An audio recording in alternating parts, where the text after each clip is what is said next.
सभी को नमस्कार।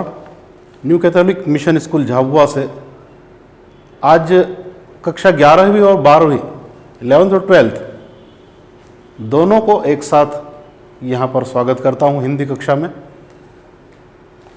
आज हम दोनों को इसीलिए बुला रहे हैं, उसका कारण है हम हमारी पाठ्य पुस्तक आरोह या वितान से नहीं बल्कि अपठित अंश से पढ़ेंगे। अपठित अंश दोनों का 11वीं और 12वीं का कोर्स समान रहता है। अपठित वैसे तो आप लोग शायद सभी अच्छी तरह उसके क्वेश्चन आंसर प्रश्नों के उत्तर देते हैं, लेकिन बहुत बार हम देखते हैं कि इनमें से बहुत सारों के नंबर कट जाते हैं और उसका कारण सबसे बड़ा यही है कि शायद हम अपठित जो सबसे बड़े मार्क्स 10 और 5 10 और 5 अंकों का 15 अंकों का रहता है, लेकिन शायद हम उस बार उस ओर थोड़ा ध्यान कम देते हैं और प्रश्न जब हम देखें अपठित के सीधे प्रश्न पढ़कर हम उत्तर ढूंढकर जो भी है उससे संबंधित लाइन शायद उत्तर समझकर लिख देते हैं, लेकिन थोड़ा सा इसमें ध्यान देना ज़रूरी है। इसके लिए हम अपठित अंश के बारे में आज हम पढ़ेंगे। तो कम रहेगा समय, लेकिन आप लोग ज़रूर इसके दिशा निर्देश आप लोग थोड़ा ढंग से सुनेंगे ताकि हमको हमारे परीक्षा में हम पूरे नंबर ला सकें। अपठित का सामान्य अर्थ है बिना पढ़ा हुआ, अर्थात जो हमारी पाठ्य पुस्तक में निर्धारित नियमित जो पाठ हैं वो नहीं होते हैं। अतः हम कह सकते हैं कि अपठित रचनांश वे होते हैं जिन्हें गद्य या पद्य के रूप में हमने पहले नहीं पढ़ा है। पहले पढ़ा है, बार बार पढ़ते हैं, शायद रटते हैं।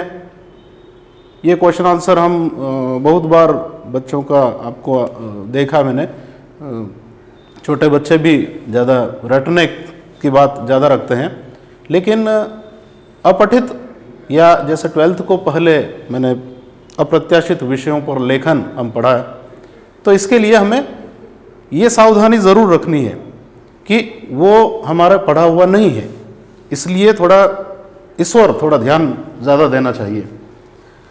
अपठित रचनाओं का अपना एक विशिष्ट महत्व होता है और इन्हीं कारणों से प्रश्न पत्र में इसे सम्मिलित किया गया है। जैसा मैं पूर्व में बता चुका हूँ कि गद्यांश और पद्यांश 10 अंक और 5 अंक 15 अंक का होता है, तो ये 15 अंक काफ़ी इम्पोर्टेंट है, बहुत ज़्यादा महत्वपूर्ण है। पहले यही 15 + 6 मार्क्स का 21 नंबर का आता था, लेकिन अभी फ़िलहाल नया इसमें हम देख रहे हैं कि 10 + 5 15 नंबर का ये पूछा जाता है। अभी इस समय शायद प्रश्नों के उत्तर न लिखते हुए वैकल्पिक प्रश्न पूछे जाएंगे, तो उसके लिए हमें उसे ध्यान से पढ़ना और उसके उत्तर देना ज़रूरी है। तो इसीलिए इनको हम निम्न बिंदुओं के आधार पर हम पढ़ें कि इनका क्या महत्व है। पहले तो महत्व समझें, फिर हम इसको किस प्रकार हल करेंगे, उस समय क्या ध्यान देना चाहिए, उन बातों को ध्यान रखेंगे। सबसे पहला बिंदु है, इनसे विचार चिंतन तथा अवलोकन के गुणों का विकास होता है। वास्तव में हमारी वैचारिक क्षमता बढ़ती है, मनन चिंतन करने का मौका मिलता है, क्योंकि ये रटे हुए नहीं बल्कि हमारे पढ़कर हमारे अनुभव के आधार पर हम अपने विचारों को उस समय प्रकट करते हैं। इसीलिए इससे विचार चिंतन और अवलोकन के गुणों का विकास होता है। इसमें व्यक्ति अपने विचार देने में सफल होता है। हर किसी का अपना एक अपनी वैचारिक क्षमताएं होती है, हर किसी के सोचने का ढंग अलग होता है, तो हम उसको पढ़कर किस प्रकार समझते हैं ये हम पर डिपेंड करता है। और जितना ज़्यादा हम इन लेखों को, इन रचनाओं को पढ़ते हैं, तो निश्चित रूप से हमारी जो भाषिक सौंदर्य, भाषिक अभिव्यक्ति ज़्यादा बढ़ती जाती है। इसीलिए ये साहित्य की रचना को पढ़ने और समझने की क्षमता का विकास करने में हमें हमारा सहायक सिद्ध होते हैं। ये अपठित, दूसरा पॉइंट है, अपठित रचनाएं हमारी भाषा, लेखन शैली तथा शब्द भंडार को बढ़ाने में भी सहायक होते हैं। ये रचनाएं हमारी भाषा को शुद्ध रूप से बोलना, समझना वास्तव में बहुत ज़रूरी है। यदि हम किसी बात को सही ढंग से करते हैं और सही ढंग से ग्रहण करते हैं, आदान प्रदान अगर सही हो तो निश्चित है भाषा में हमारी ज़्यादा पकड़ होती है। लेखन शैली भी बढ़ेगी, जितना हम इसे पढ़ेंगे हमारे अंदर जो बहुत सारी बातें, वो नई नई बातें हम सीखेंगे, लिखेंगे, और इसीलिए लेखन शैली के साथ साथ हमारे शब्द भंडार में भी वृद्धि होती है। इसके अंतर्गत आने वाले मुहावरे, लोकोक्तियाँ, सूक्तियाँ इत्यादि हमारी समझ, हमारी भाषिक क्षमता को उत्कृष्ट बनाते हैं। वास्तव में विभिन्न अपठित पद्यांश में विशेष करके हम सूक्तियाँ, लोकोक्तियाँ और मुहावरों को पढ़ते हैं, और इससे हम हमारे दैनिक जीवन में हम इसका उपयोग करते हैं, तो निश्चित रूप से हमारी भाषा पर ज़्यादा पकड़ होती है और ज्ञान ज़्यादा बढ़ेगा हमारा।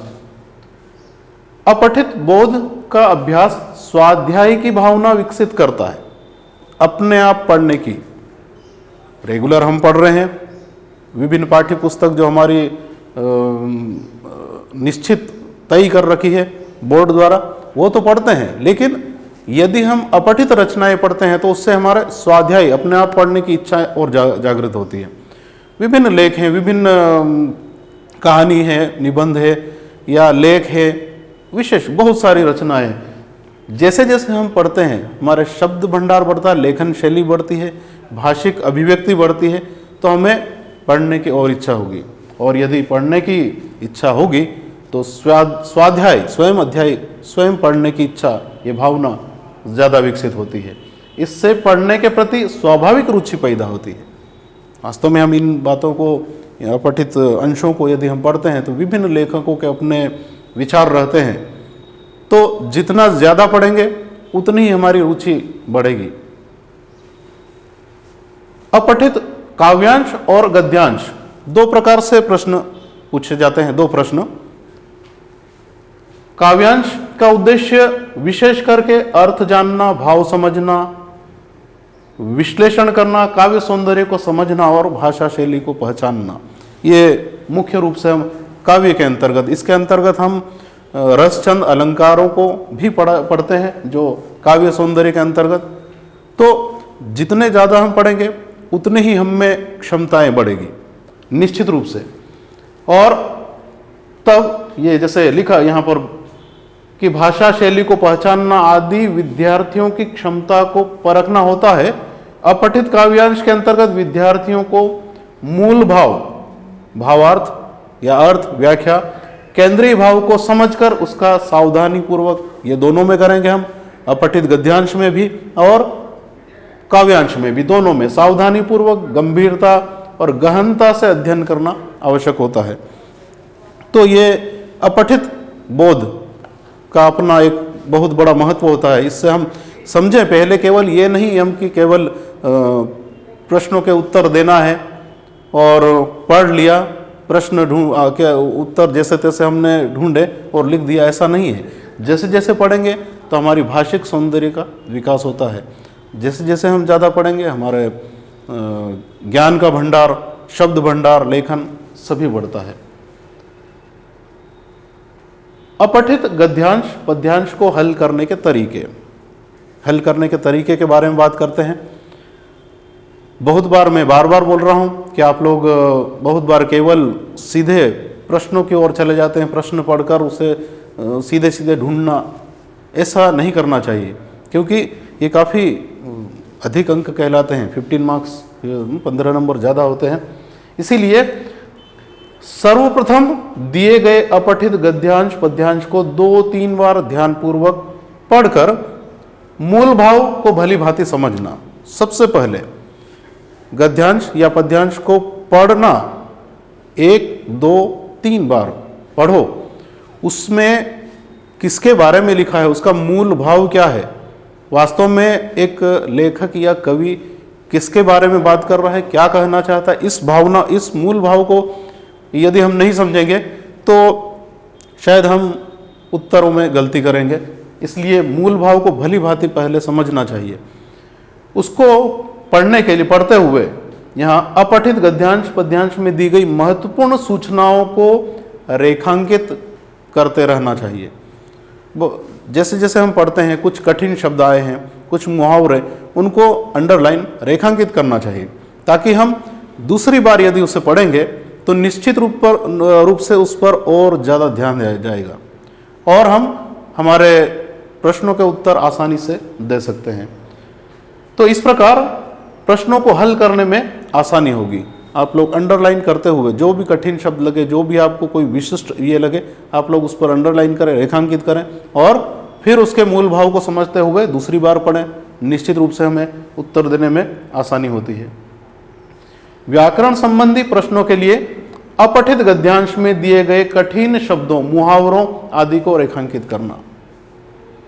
यहाँ पर व्याकरण से संबंधित बहुत सारे प्रश्न पूछे जाते हैं। मैं आगे बताएंगे हम यहाँ पर कि किस प्रकार काव्यांश में जिस प्रकार रस, छंद, अलंकार के बारे में भी पूछा जाता है, वैसे ही गद्यांश में शब्द, पर्यायवाची, विलोम या अनेकार्थी, भिन्नार्थी, इन शब्दों के बारे में भी, इनसे संबंधित भी प्रश्न पूछे जाते हैं। इसलिए व्याकरण पर विशेष ध्यान देना चाहिए। उनको जो मुहावरे या कुछ सामासिक शब्द वगैरह आते हैं उन पर रेखांकित करो, अंडरलाइन करो। शीर्षक संबंधी प्रश्नों पर विशेष ध्यान देना चाहिए। अपठित गद्यांश पद्यांश को पढ़ने व समझने के पश्चात ही उत्तर लिखना प्रारंभ करना चाहिए। पहले भी ये बात हो चुकी है कि हम सीधे सीधे प्रश्नों को पढ़कर उत्तर लिखना शुरू कर देते हैं, जो हमारे नंबरों में कटौती ले आएगा, हमारे नंबर कम कर सकता है। तो प्लीज़ ये ज़रूर ध्यान दें कि हम पहले उसे पढ़ें, समझें, उसके मूल भाव को समझें, उसके बिना उत्तर नहीं देना चाहिए। शीर्षक संबंधी अगर हो, शीर्षक संक्षिप्त, आकर्षक और सार्थक होना चाहिए।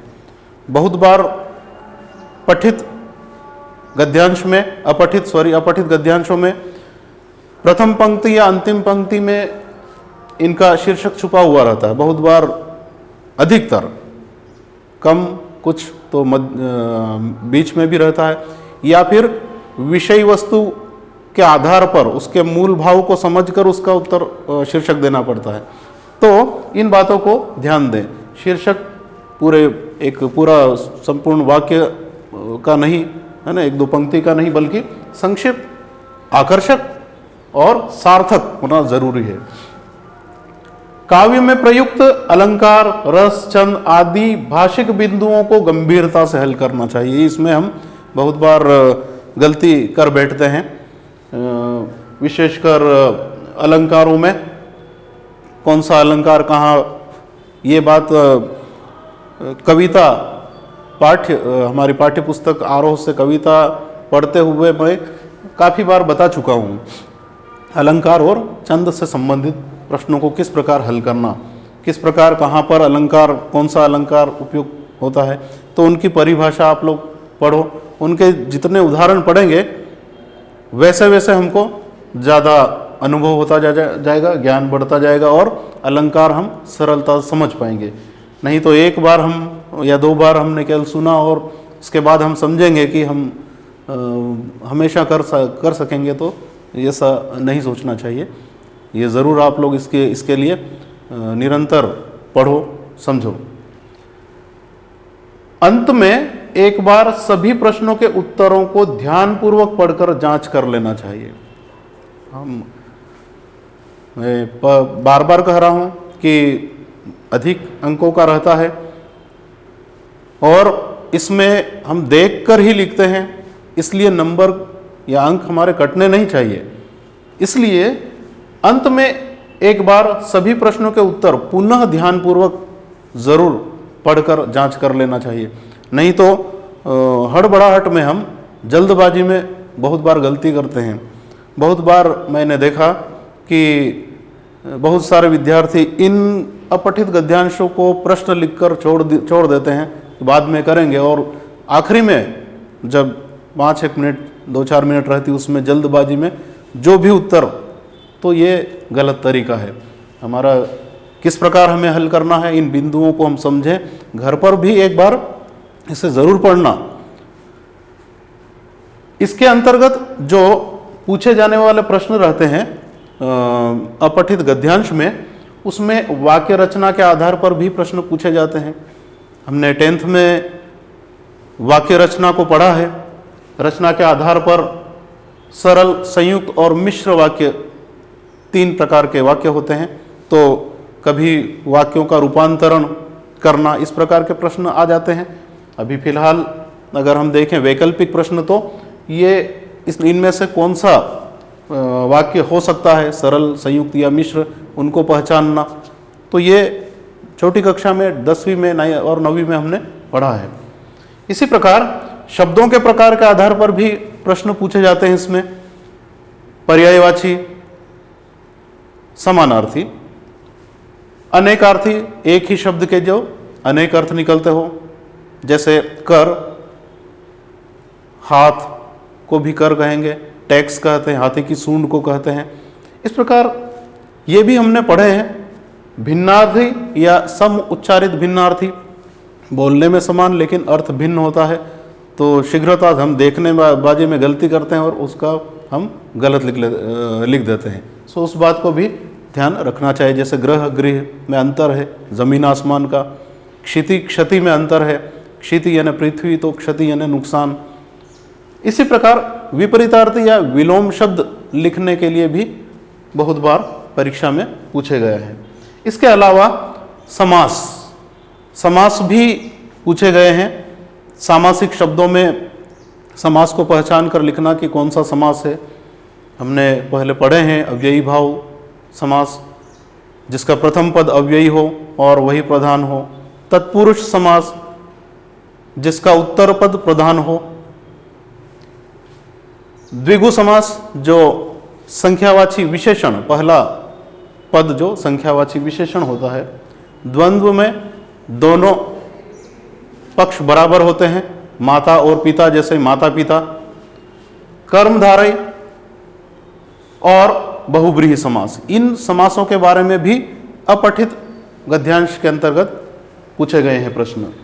और साथ ही साथ संधि के बारे में भी पूछ सकते हैं कि विभिन्न शब्द में कौन सी संधि दी गई है। तो इन प्रश्नों को हल करने के लिए आप ये सरल, संयुक्त और मिश्र वाक्य कम से कम, पर्यायवाची, अनेकार्थी, कम से कम आप 15 से 20 इसके उदाहरण अपनी नोटबुक में लिखेंगे। तो निश्चित रूप से हमारे जो बुद्धि का विकास, हमारे जो ज्ञान का भंडार, हमारे जो शब्द भंडार, ये निश्चित रूप से बढ़ेगा।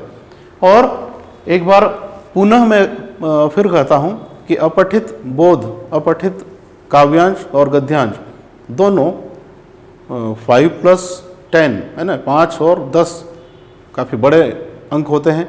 तो इससे किस प्रकार हल करना है, इससे हमारे बौद्धिक क्षमता किस प्रकार बढ़ती है, इस बात को आपने अच्छी तरह समझा होगा। तो ज़रूर इसके उदाहरण, जो दिए गए उदाहरण, आप लोग अपने घर पर स्वेच्छा से हल करेंगे। धन्यवाद।